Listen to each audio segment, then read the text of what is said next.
The cafeteria's dessert today is a dark brown spice bread. The taste reminds me a bit of Medenka, but more moist and without the chocolate. Medenka? I think they call it gingerbread. As I eat my meal, I hear raised voices near me. Well, only one voice is raised. The other remains silent. You two again, huh? Just worried about you, don't you see? What happened at the dark dance could have been very dangerous at a gathering outside of school. If you talked to me beforehand, I could have answered your questions. If you'd talked to me before you went up on the roof, I could have fetched Potsdam faster. Please, let me help you. I'm always available. As class president... Barbara glares at her. She picks up the knife from her cafeteria tray. Slowly, deliberately, she points the tip in Minnie's direction. All right, I'll go. She walks away and Barbara goes back to eating her meal. She appears to pay no attention to anyone else around her. And everyone else around her tries very hard to look like they're not paying attention to her. Wow. Well, that's a whole nother thing we're gonna have to, learn about, I guess. Alright. Cutting remarks. Do we read? I think I read that one. Hold on. Why can I never remember? So this is Sunday, Saturday, Friday, Thursday, Wednesday, Tuesday, Monday. Okay, so that would have been the last one we read. Donald's birthday. Today was Donald's 17th birthday, and William stopped by to give him a present. The dark dance. I ran into Ellen and Damien before the dance. I think they'd had some sort of fight, but she seemed swayed by the pie he'd given her as a gift. During the dance, Ellen accused me of spying on her for William. I never got a chance to explain myself. We don't care about that right now. Card games. I played poker with Donald, Luke, and Logan. No stakes, it was just for fun. Poetry reading. The Midnight Poets had a meeting tonight and I was expected to bring a poem. I think my reading went over pretty well. And cutting remarks. Minnie Cochran tried to offer help to Barbara at lunch, but Barbara scared her off with a table knife. Out of curiosity, we have stuff. I was wondering if we had stuff. I haven't, seen any more underlined stuff. Let's look at that real quick. Franko. The false name that I'm using at Iris Academy to hide my true identity. People generally think that I'm scheming. I don't know how I did that. Oh, okay. Hieronymus Grabiner. A professor at Iris Academy, an heir of the House of Grabiner, a noble magical line. He was born and raised in England, but fled to America in disgrace after he was involved in a tragic accident at school. He is one of the few at Iris Academy who know my true identity. My parents are relying on him to watch over me, and to prevent me from making the same mistakes he did. However, our connection must be kept secret from the other students. The boy of the hour, William Danson. A senior in Wolf Hall who has been assigned by the school as my official guide. He has two siblings, both freshmen, Virginia in Horse Hall and Donald next door to me in Wolf Hall. William was elected class president in his junior year, and is apparently popular and respected among the other students. His family is known for offering hospitality to wizards from around the world. The Jacob Blazing. A freshman in Falcon Hall, roommate of Logan Pfeiffer, the twin brother of Donald's roommate Luke, a member of the Chorale. His fathers are rich and well-connected socially. They might recognize me if we ever met. Raven Darkstar. A freshman in Snake Hall. Her name is a self-assigned alias, part of her attempt to make herself look as goth as possible. However, she's not nearly as intimidating as she wants to be. Tyrannus Lench. A freshman in Toad Hall, his family name is a warning of the magic that runs in his line. Not only is he a lench, but he's apparently interested in finding out how to use magic to kill people. I should absolutely keep my distance from him. Petunia Potsdam. The eccentric headmistress of Iris Academy wears colorful clothing and talks as if life were a joke that only she understood. According to rumor, she is much older and more powerful than she appears. As headmistress, she knows my true identity, but she isn't closely involved with me. She teaches several sections of freshman magic. Donald. A freshman in Wolf Hall and William's younger brother. Very clever and enjoys playing pranks even if he knows they will get him into trouble. He is good friends with his roommate, Luke Pfeiffer. He doesn't get along with his sister Virginia, whom he calls Urchin. Virginia. William and Donald's sister, a freshman in Horse Hall. She is outspoken and energetic, not self-conscious at all. She and Donald don't get along very well. Luke. A freshman in Wolf Hall, Donald's roommate. He's supposedly a wild seed, but so is his twin brother Logan in Falcon Hall, which is unusual. Wild seed talents don't usually run in families. Luke loves jokes and goofing around with Donald, but he's a little clumsy and not as talented in class. Logan. A freshman in Falcon Hall. Logan is more studious than his twin brother Luke. He asks a lot of questions about what other people think, but tends to keep his own opinions hidden. Ellen. A freshman in Horse Hall, Virginia's roommate. She is a wild seed and a dedicated student who also enjoys sports like volleyball. She appears very shy and quiet around boys or people she doesn't know well, but has a hidden stubborn streak. Barbara. A freshman in Snake Hall. She doesn't speak very much, but she's not a mute. She's apparently silent by choice. She stood her ground to the seniors in freshman initiation. Likes to visit the training dungeons on weekends. Blaze. A senior in Butterfly Hall who can shift between male and female forms. Was Luke and Logan's senior during freshman initiation. Angela.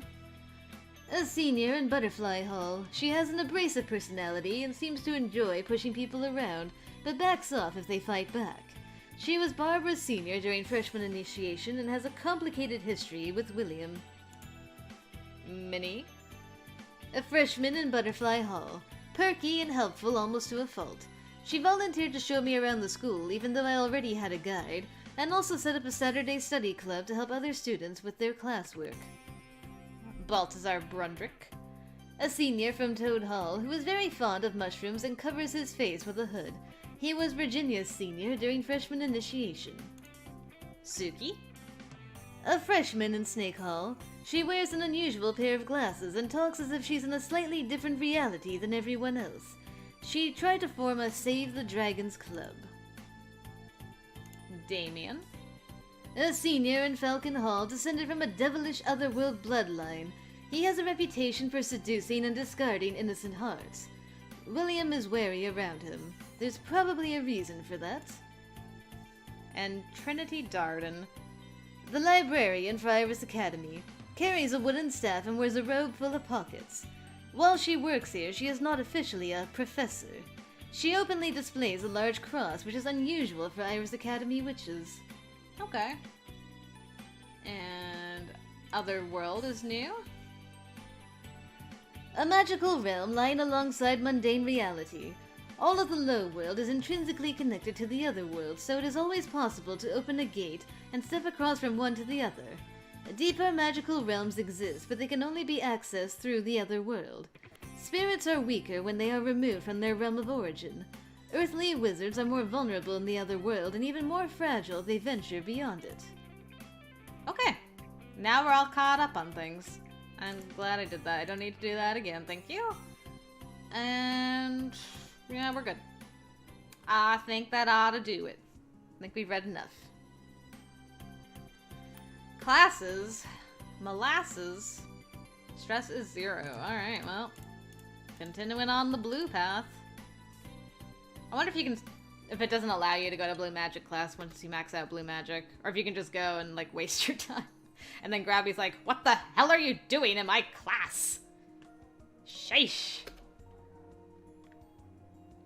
I have nothing more to teach you. Get out of here. You're not only wasting your time, but mine, good sir. I think this is the longest stuff has gone on without an event happening. Grabby, are you even teaching me anything anymore? Squint. Oh, hello. Can I borrow 20 bucks? What for? Well, you're not using it. You never go to the mall anyway, so you don't need an allowance, right? Maybe I'm using it to bribe the teachers. Really? You ninny? Of course not. Right. So... you don't need the money, right? You still haven't said what you need the money for. I just want to go shopping, have some fun. You know, more than $5 of fun. Because you spend your allowance every week? I can pay you back after Thanksgiving break. I can get money from my parents when I go home. Not sure that's allowed. How are they going to catch me? Strip search? Magic. Ugh. Don't worry, I'm sure Grabs doesn't want to see your alien boxers. It's not that. It's just stupid that there's no way to, like, work and get extra money while we're here. It's a dumb rule. Sorry. You work? Sometimes back home. Just, like, part-time, selling tickets or putting things on shelves. You know. Sorry, I've never had a job. Too bad. Is that... Perhaps in sympathy for my perceived poverty, he does not ask if he can borrow from me.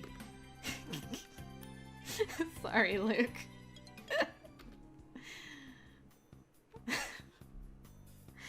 Grabby, why are you sighing? Things are going well. I know you don't want to teach me anything, but... After finishing the day's review, Grabiner sighs. Oh. For this spell, I do not believe a lengthy explanation is required. The applications and advantages should be obvious. Therefore, I will not waste our time with unnecessary description. Peace out. He raises a hand, and his form ripples, disappearing from view.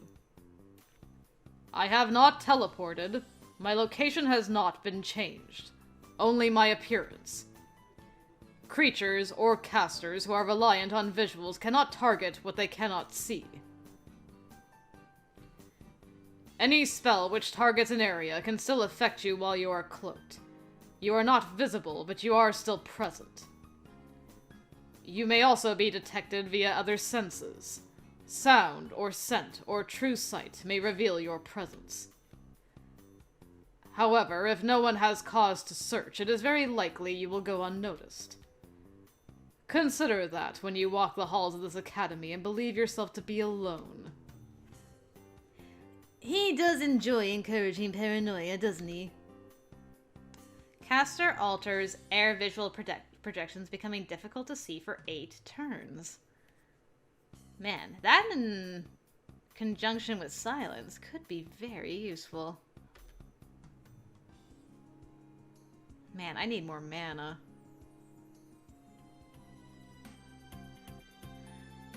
Footsteps in the hall signal the usual Saturday morning distributions, but nothing for me. Hello? Stepping outside, I see Virginia talking to her brother.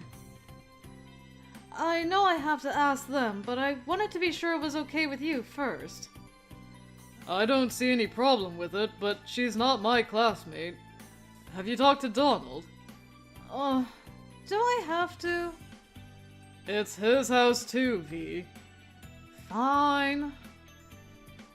She bangs on Donald and Luke's door. Hey, nerd breath, get out here! What do you want, urchin? I've got to get ready to go to... Is it okay with you if Ellen spends Thanksgiving back break at our house? Your roommate? Why? Because her stupid parents just sent her a letter saying they're not going to bother picking her up, so she's stuck here. Oh. Do most students go home for Thanksgiving, then? Well, yeah. It's a big family holiday. That's when everyone sees their cousins and eats macaroni until they burst. You tell him, I've got detention. He didn't say whether it was okay, he was just like, oh god. There's not much to tell. It's not like it's a big mystery. Turkey, pie, relatives, tradition. People go home from all over the country, which means major traffic jams for the normals. Ellen says her mom says it's too much trouble to travel all that way and back for less than a week's break. But I say that's BS because it's not like Thanksgiving is a surprise, you know? Well, it is to me. Oh. No one told me I had to go home before the semester break. Do I need to write my parents? No, there's always a few people who stay over. Mostly wild seeds who don't want to go back to being non-magical. I just don't want my roomie to feel like nobody wants her, you know? I assume she'll leave it at that, but then... If you need somewhere to go, we have a big house. I can ask my folks about you, too. No, I'll be fine, but thank you. I can't risk her parents recognizing me, but it was kind of her to offer, especially since we're not really friends. Indeed. Thank you, Virginia. I got a motor. I promised Ellen we'd hang out. See ya! So, what should I do today? I don't need anything at the mall. My stress is fine. I'm gonna study.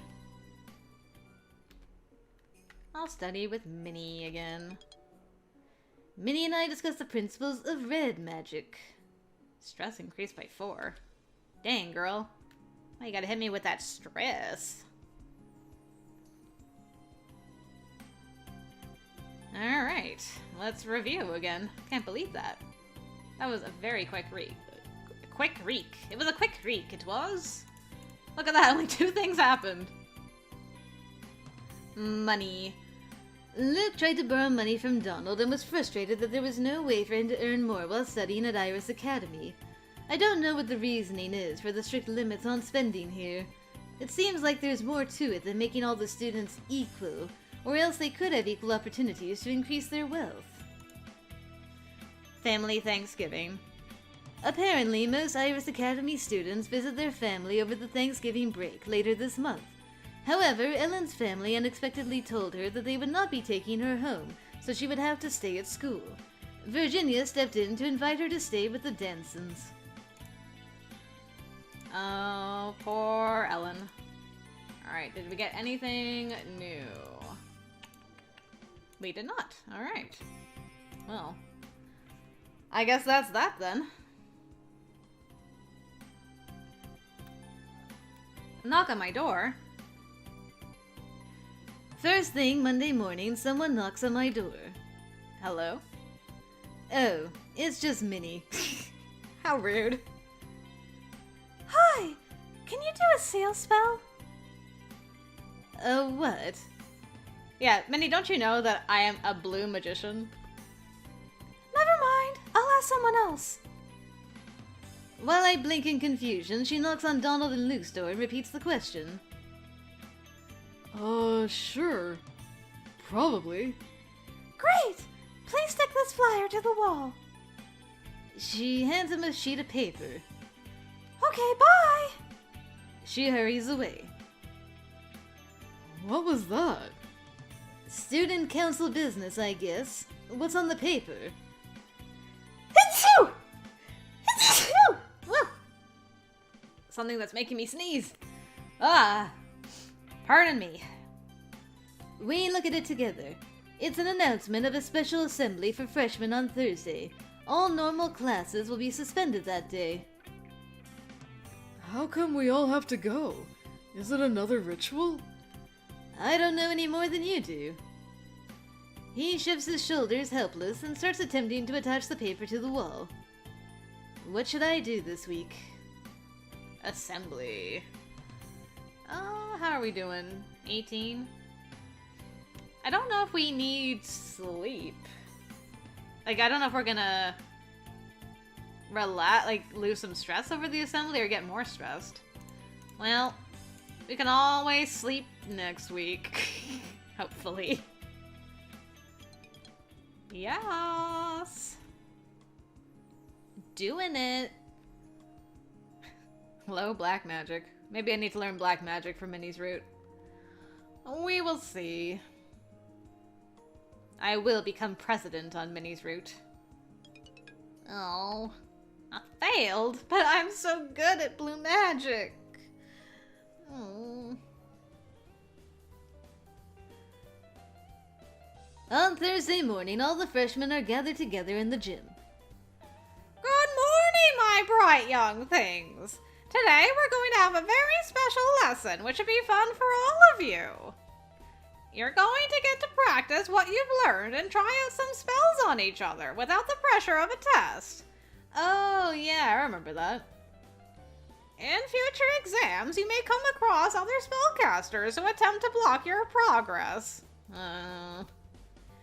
You need to know how to use magic in combat and how to avoid magic being used on you. Now, you have all been studying different areas of magic. Some of you have chosen to specialize and will have access to higher level spells. Others have been pursuing all disciplines equally and have a broad range of knowledge but may lack dual-specific skills. And that's why I want you all to team up in groups. You and your partner can share your different strengths. Will everyone please pair up in twos? The crowd springs into motion, each going their own way. I hesitate, unsure who to choose. I expected people to pick their roommates, but I see that Luke and Logan have immediately paired up, while Donald snags Ellen, and Virginia goes for a butterfly whose name I can't remember. Pastel. I wander around looking for someone who isn't attached yet and end up standing by Barbara Salmoro. Please pay attention before we begin. I'm gonna get smoked. Barbara goes into the dungeon every weekend. When you're ready, you and your partner will face off against another pair. The two teams will take turns casting spells and blocking them. Oh, she's my partner. Okay, we're gonna smoke other people. This is not a battle, and you are not trying to defeat or injure each other. Think of it like a game of catch. One team pitches, and the other team catches. The pitchers will cast two minor aggressive spells, one after the other, while the catchers try to stop them, without attacking them. You will get your turn to be the aggressors. In each round, only one member of each team should cast a spell, while the other observes the effects. I'm just going to save here. Practice. Oops. I just want to save. I haven't had a timed choice yet, I don't think, but just in case. Did I read this? In each round, only one member of each team should cast a spell while the other observes the effects. Also, try to avoid interfering with any other pairs. That includes casting spells that tend to be large and messy. No fireballs or ice storms, please. Target only the active caster for the opposing team. Professor Von Brunn and I will be on hand to deal with any injuries and accidents. Oh, well, hello. You're an owl witch? Can I... Whoa. That is quite the look. Potsdam nods in the direction of a tall, athletic-looking woman wearing a feathered cape. I haven't met her before. Perhaps she teaches the older years. Professor Von Brunn waves, and I notice that her hands are clawed. She must be a lechuza, an owl witch. A stock of owl witches most commonly found in Mexico or the southwestern states. At night, they can shapeshift into the forms of birds. By custom, male lechuza are also referred to as owl witches rather than wizards. Huh. Okay. Do I have a thing for her? Yes. Isabella. An owl witch professor at Iris Academy who teaches intermediate red and green magic, as well as monitoring the school gym. Despite that, she doesn't seem very interested in sports. Okay. Break a leg! She's hoping someone gets injured? Not literally. It must be an expression. If you are injured, please call for help and one of us will be right there. Now take a moment to discuss strategy with your partners and then we will begin the rotations. Have fun! This sounds likely to get pretty chaotic. Yeah, I'm gonna save over that again so I don't have to do all that. Again. Hi. I turn to face my partner. So... She points at me, then flicks her fingernail audibly across her thumb, then spreads her hands, raising her eyebrows. I think she's asking if I can cast something. I don't understand. That's not helpful.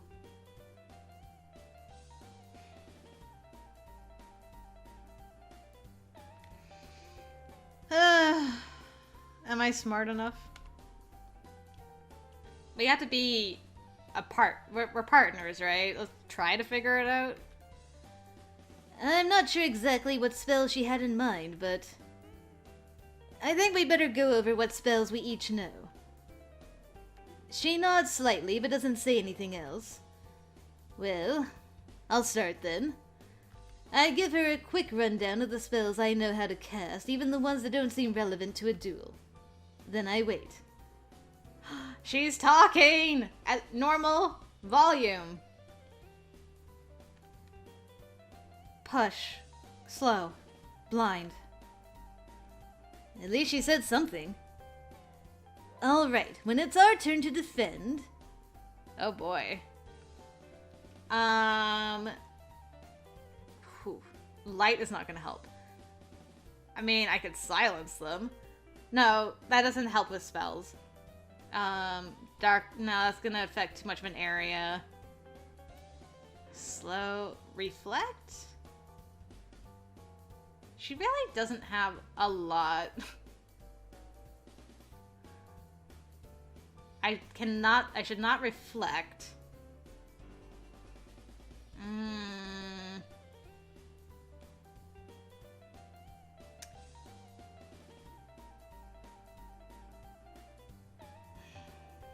We have very aggressive spells.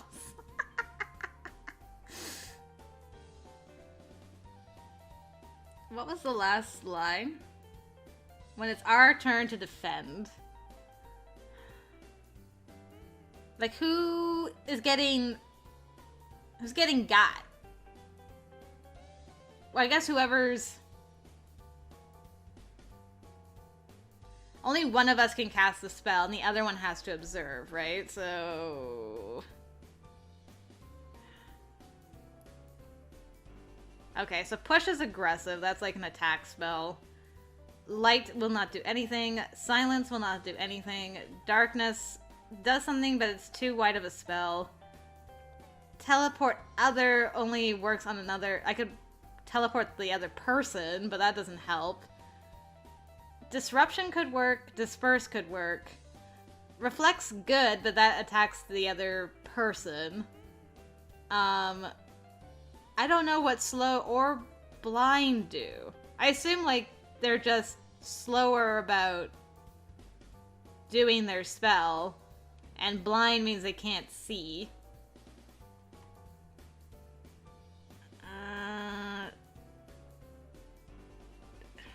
Let's try disruption. She looks dubious but nods. I'm sorry, Barbara. We'll try something else if it doesn't work. Professor Potsdam walks around the room, checking to see who's ready to continue and directing pairs to their first opponents. Barbara and I are set to challenge Luke and Logan.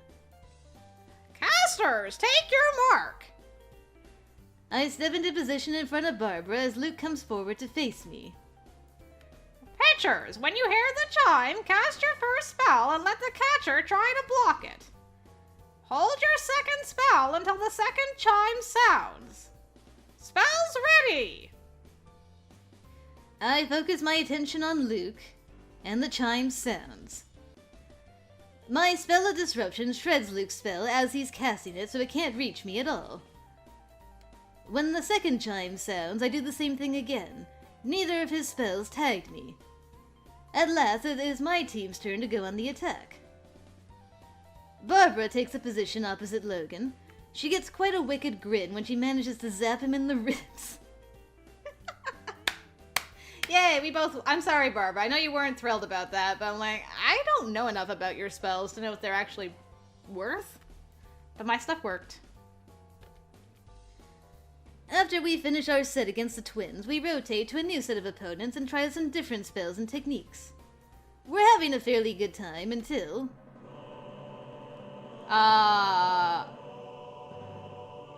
Who summoned Cthulhu? What happened? All of a sudden, a shadow sweeps over the gym. Darkness gathers in the rafters, forming a monstrous shape. Eyes of unearthly azure, hanging tendrils that writhe and reach, and a maw lined with needles. For a moment, I am frozen in place, my mind frantically rifling through years of magical lore in quest of a category for this apparition, some clue for how to placate it. Barbara has no such hesitation. As the rest of us blink and stare and scream at the beast above, she instantly snaps off a bolt of red magic, which streaks directly towards its grotesque head, and passes harmlessly through, scorching the ceiling tiles beyond. Yeah, I'm like, I think this is an illusion. Ah! The monster, the illusion, ripples and folds in upon itself, disappearing. With a whole room filled with novice spellcasters, it might be difficult to determine who was responsible, except that... Donald cracks up laughing. I mean, that is a good way to get detention. Donald? Yes, ma'am. While your Tetronarch was very impressive, I do believe you were told to cast spells only at your opponent. Technically, I didn't cast it at anybody. Openly flouting the rules is a bad example for the other students, don't you think? And as for you, Barbara... Violent reflexes are not a virtue. I am certain you meant well, but in the end, your spell caused more damage than Donald's. I suppose someone will have to clean the scorch marks off the ceiling, but that must be a fairly common occurrence in a magical school.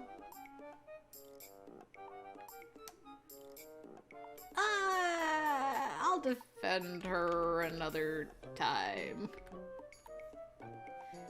Professor Potsdam is only stating facts. There's no need for me to get involved. You meant well, and there is no punishment, but do try to consider the consequences of your actions in the future. Perhaps you should have been in Horse Hall after all. As for you, Donald, I'm sure you know that there will be a detention for this. Of course. Try to be good now.